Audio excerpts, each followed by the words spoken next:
ሰላም ክቡራት ተኸታተልቲ ሲኔማ ሰመረ ከመይ ጸኒዕኩም መደብ ምርካብ መጻምዲ ንላለ ንቁም ነገር ካብ ግዜ ናብ ግዜ ብዙሓት ተሳተፍቲ ኣጥርያኳ እንተሃለወት ንሕና ግን ብዝተፈላለየ ምኽንያት ከነቕርበልኩም ኣይከኣልናን ሕጂ ግን ምስናይ ቅሬትኡ ከም እንደገና ተጀሚራ ስለ ዘላ እዚ ናይ ምርካብ ዕድላት ናብ ሸበድበድ ከይተቀየረን ከሎ ዘሎ ዕድል ተጠቀሙሉ ተጠቀማሉ ኢና ንብለኩም በዚ መደብ ብዙሓት መጻምዲ ተራኺቦም ፍቕሪ ከም ዝመስረቱ ድማ ብዘይሕብብ ክንገልጽልኩም ንፈቱም ክቡራት ተኸታተልቲ እዛ መደብ ካባኹም ናባኹም ስለ ዝኾነት ኩልኹም ሲንግል ዘለኹም ኣወዳት ኮነ ኣዋልድ ኮለል ምባል ሓዲኩም ባህርያትኩም ብምጽሓፍ ናይ ሕልምኹም መጻምዲ ይርከቡ ኣይትሰከፉ ኣይትፍርሑም ኩሉ መደባትና ንዓኹም ንምሕጓስ ምዃኑ ክዝንግዑ የብልኩምን ንሕና ብወገንና ነቶም ብመንገዲ ማሕበራዊ መራኸቢታት ዝብህግዎ መጻምዲ ክረኽቡ ዝደልዩ ሰባት በርን ምኽፋት ዝዓለመ ስራሕ ከም እነዳልወልኩም ዘጠራጥር የብልኩምን ምኽንያቱ ሎሚ ምስ ምዕባለ ቴክኖሎጂ ዓለም ኣብ ሓደ ቁሸት ስለ ዘላ ከም ዊንታኻ መጻምዲ ትረኽበሉ መዳይ ዝቐለለ መንገዲ ኮይኑ ዘሎ ስለዚ እዛ መደብ ልክዕ ከም ብላይንድ ዴት ወይ ድማ ዴቲንግ ዌብሳይት ኮይና ከይተሰከፍኩም ከም ዊንታኹም ክትልእኹልና ኢና ንላብወኩም ኣብ መጻእ ድማ ስሙር ፍቕሪ ሓሊፍኩም ኣብ መርዓን ደርዓን ከም እትበጽሑ ዘጠራጥር ኣይኮነን ንሎም እምበኣር 4 ዝተለኣኹልና ጽሑፋት ኢና ከነእንግደኩም ንስኻትኩም እውን ኣብ ቀጻሊ ክትልእኹልና ኢና ንላብወኩም ክሳብ ፍጻመ ብጽሞና ክትከታተሉና እናዓደምኩ ናብቲ መደብ የስክረኩም ሰናይ ምክትታል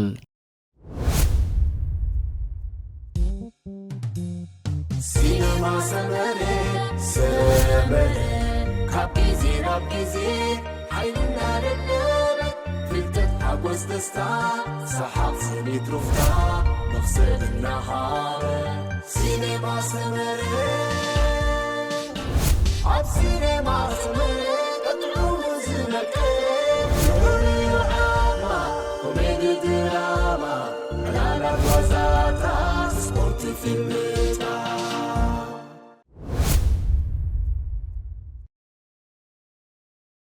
ሰላም ክቡራት ኣዳለውቲ ሲኔማ ሰመረ መደብ ንላለ ንቁም ነገር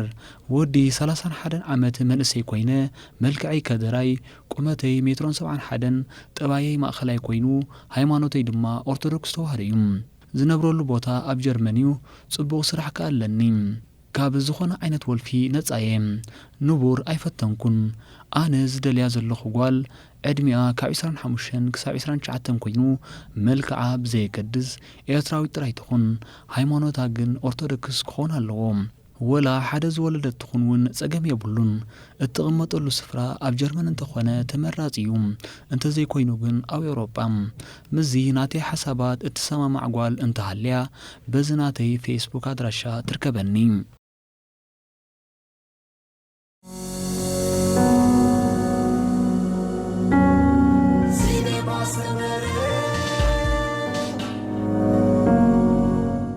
ሄሎ እንዳሰመረ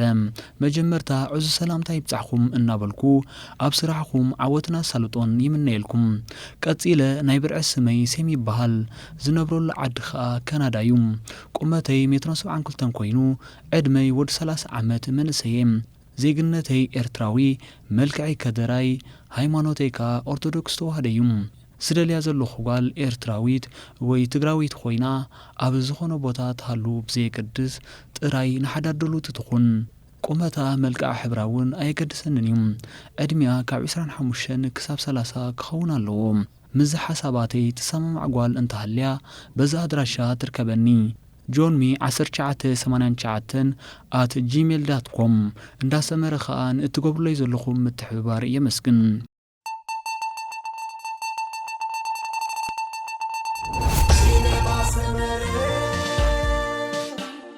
ሰላም ክቡራት ኣዳለውቲ ሲኔማ ሰመረ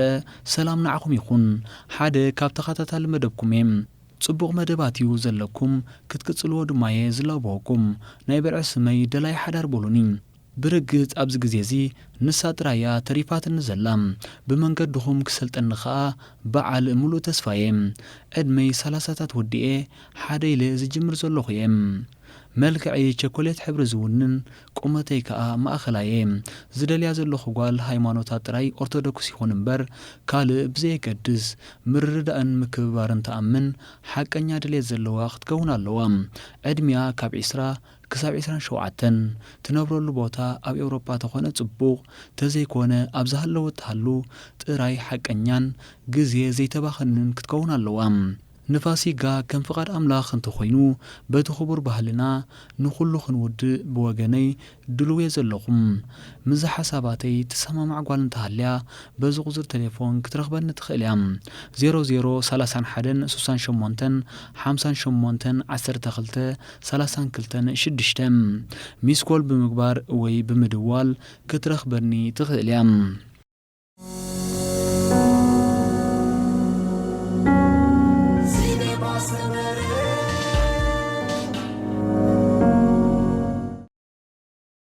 ሰላም ሲኒማ ሰመረ ከመይ ኣለኹም ኣብ ስራሕኩም ዓወት ይምነየልኩም ኣብዛ ንላልእ ትብል መደብ ኣዝየ ዝከታተለኩም ኣነ ዕድመይ 30 እዩ ሕብረይ ከደራይ ክብደተይ 69 ኪሎ ቁመተይ ማእኸላይ ቀጢን እየ እምነተይ ኦርቶዶክስ ተዋህዶ ኣገልጋሊየ ማለተይ ዲያቆን እየ መንፈሳዊ ትምህርቲ ኣዝየ ዝፈቱ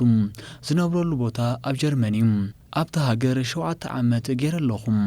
ኣብ ንዞባ ዓዲ ኋላ ዝተወለድኩ ኤርትራዊ እየ ጠባየይ ህድእ ኢለ እየ ንሰብ እውን ቀልጢፈ ኣይላለዮን እየ ብዙሕ ኣይዛረብን እየ መዝሙር ምዝማር መንፈሳዊ መጻሕፍቲ ምንባብ ይፈቱ እየ ክላለያ ደልየ ዘለኹ ጓል እምነታ ኦርቶዶክስ ተዋህዶ እምነታን ባህላን ተኽብር ንመንፈሳዊ ትምህርቲ ድሌት ዘለዋ ድንግል ክትከውን ኣለዋ ፍቓድ እግዚኣብሔር ኣምላኽ ኮይኑ እንተሰሊጥና ተላሊና መርዓ ቅድሚ ምግባርና ናይ ድንግልና መርመራ ክትገብር እያ ኤርትራዊት ጥራይ ትኹን እምበር ዓዳ ብዘየገድስ ዕድሚኣ ካብ 18 ክሳብ 25 ዓመት እትቕመጠሉ ቦታ ኣብ ጀርመን ጥራይ ክትከውን ኣለዋ መልክዓ ሕብራ ብዘየገድስ ለባ መኽበሪ ሰብ ክትከውን ኣለዋ ብፍቓድ ፈጣሪ ንዓመታ 2023 ቃል ኪዳን ከኣስረላ ድልውየ ዘለኹም ድሕሪ እውን ፍቓድ ኣምላኽ ጥራይ ይኹን እምበር ሓዳርና ምስ ገበርና ክህነት ክወስድ እየ ንዓይ ክትረኽበኒ ትደሊ ጓል እንተሃልያ በዛ ኣድራሻ ትርከበኒ ኣብርሃለ ዕቑባይ @gmail.com ትርከበኒ የቐኒየለይ ሓውኹም ዲያቆን ዕለት 30 ወርሒ 3 2022 ዓመተ ምህረት ፈረንጂ ሲኒማ ሰመረ ነዛ ጽሑፈይ ክዝርግሑለይ ብትሕትና ይሓትት የቐኒየለይ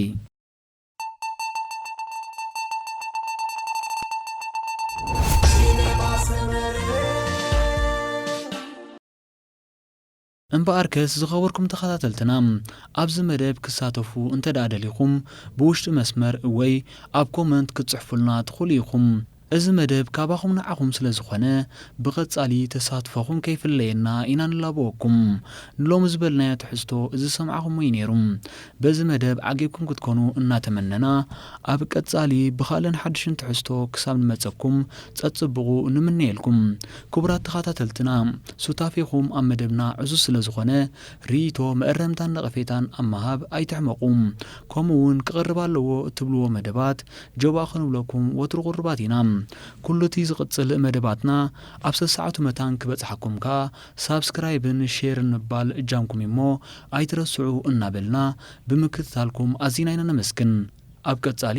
ብኻልእ መሃርን ኣዘናጋዕን ትሕዝቶታት ክሳብ እንራኸብ ሰላም ጥዕናን ራህዋን ንኹልና ሰሰናዩ ሲኒማ ሰመረ ካቢዚ عيننا للنور فلتت حبوز دستا سحاب سني ترفتا نفسد النهار سينما سمرة عب سينما سمرة ادعو مزنك نوري وعاما وميد دراما لا لا وزاتا سبورت فيلم